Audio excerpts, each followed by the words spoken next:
Assalamualaikum warahmatullahi wabarakatuh. Salam sejahtera, sobat-sobat sekalian. Saya Hasbullah Tabrani, saya Guru Besar Universitas Indonesia, mengajar asuransi kesehatan, managed care, sistem kesehatan di berbagai negara, dan sistem jaminan sosial. Saya ingin menjelaskan kepada sejawat-sejawat maupun masyarakat pada umumnya konsep dokter primer, atau di Indonesia disebut dokter layanan primer atau dokter umum yang dipraktekkan di berbagai negara. Konsep dokter primer sebagai gatekeeper, sebagai kontak pertama untuk bisa mendapat layanan pada layanan dokter spesialis merupakan konsep yang diperkenalkan dalam konteks asuransi atau jaminan kesehatan. Kalau tidak ada asuransi, tidak ada jaminan kesehatan, orang bayar sendiri dari kantongnya, maka tidak perlu ada konsep layanan primer. Orang mau datang langsung ke spesialis, haknya dia punya duit, dia mampu bayar, tidak bisa dikendalikan. Tapi dalam asuransi, dalam sistem jaminan, kita mempunyai dana yang terbatas. Nah, karena dana terbatas, maka harus ada efisiensi. Kalau dibiarkan semua pasien langsung ke spesialis, klaimnya, tagihannya akan sangat mahal. Padahal 80% penyakit bisa diselesaikan oleh dokter praktek umum.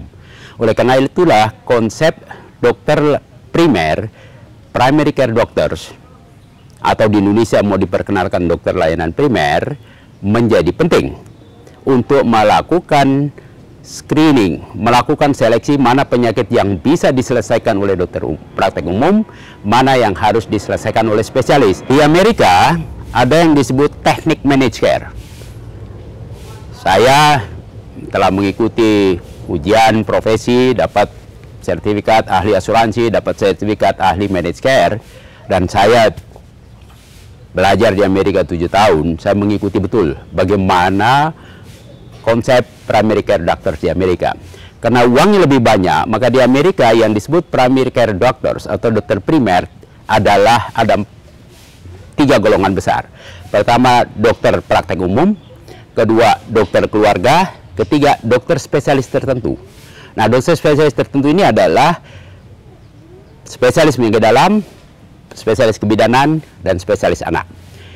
Kalau seorang yang dapat jaminan mau mendapatkan pelayanan kesehatan kepada 3 kelompok ini, dia tidak perlu dapat rujukan karena dia dianggap sebagai primer walaupun itu dokter anak.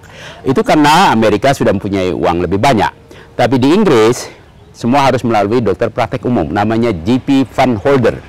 Dokter praktek umum dikasih dana seperti kapitasi seperti kita. Dana itulah yang dikelola oleh dokter praktek umum, kapan harus ke spesialis, kapan tidak.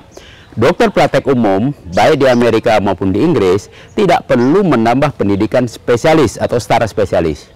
Dia adalah dokter yang telah lulus dari Fakultas Kedokteran dan telah mempunyai kelulusan uji kompetensi. Itulah yang disebut dokter primer, dokter layanan primer. Jadi untuk screening. Jadi praktek di dunia tidak perlu dokter umum harus sekolah lagi karena lulusan Fakultas Kedokteran sudah dinyatakan mempunyai kompetensi. Kalau nggak usah jadi lulusan Fakultas Kedokteran meluluskan seorang dokter. Di Indonesia kita Undang-Undang Praktek Kedokteran mengenal dokter dan dokter spesialis. Dokter adalah lulusan Fakultas Kedokteran yang mempunyai bekal keilmuan untuk menjadi dokter primer. Ya, itu yang menjadi pola yang dipraktekkan di berbagai negara di dunia. Anda bisa lihat juga di Belanda hal yang sama juga dilakukan. Negara-negara yang melakukan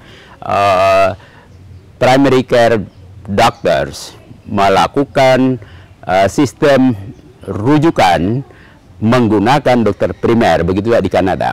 Rujukan itu adalah sebuah konsep penjenjangan kemampuan, keterampilan, kompetensi dokter. Dokter umum yang tidak mempunyai kompetensi tertentu harus merujuk pasien pada dokter yang mempunyai kompetensi lebih tinggi. Nah, di Indonesia disalahkaprahkan ini. dokter primer. Rujukan pun dibatasin wilayah, rayonisasi pada BPJS. Ini ngawur. Seharusnya rujukan itu konsepnya adalah konsep keterampilan, kemampuan dokter. Kalau dokter di Indonesia kita kenal dengan KKI 155 kondisi, dokter sudah menguasai 155 kondisi, dia layani terus.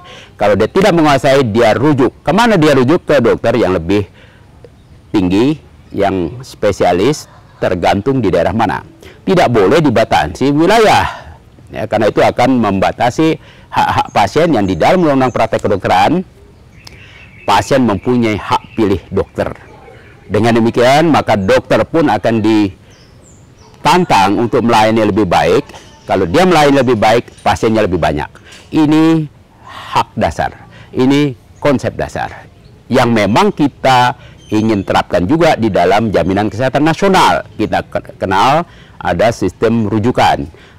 Di dalam JKN, dokter primer dikenalkan oleh BPJS sebagai FKTP, fasilitas tingkat pertama, fasilitas kesehatan tingkat pertama. Ya, baik itu puskesmas. Kenapa puskesmas? Karena di puskesmas ada dokter umum atau dokter praktek atau klinik swasta yang dokternya adalah dokter-dokter praktek umum. Jadi kalau kita mau konsisten, gunakanlah ini. Ya, kalau undang-undang Dikdok mengharuskan dokter layanan primer, akan jadi masalah. Saya akan jelaskan pada sesi berikutnya. Terima kasih. Assalamualaikum warahmatullahi wabarakatuh. Salam sejahtera.